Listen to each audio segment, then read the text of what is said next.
Leo ni wakati mwingine tena ndugu zangu. Ningependa mfahamu jambo moja ambalo watu wengi watakuja kulijutia kwa nyakati za mbele zinazokuja. Sasa hivi tuna mzaliwa wa pili ambaye amekuja kurudisha ukweli ambao umepotea, ambao ni kama ulikuwa hupo kwa miaka mingi. Tumezama katika dini, tumezama katika mikusanyiko ya aina mbalimbali pasipo kuelewa ukweli. Lakini kwa siku ya leo napenda mfahamu kwamba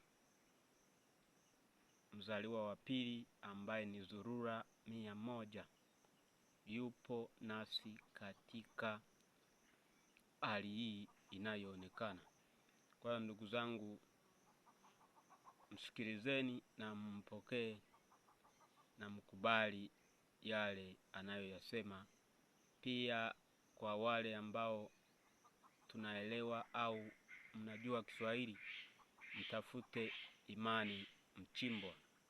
Mnaweza kujielimisha na kukuza fikra na utakaso ndani ya roho zetu au roho zenu.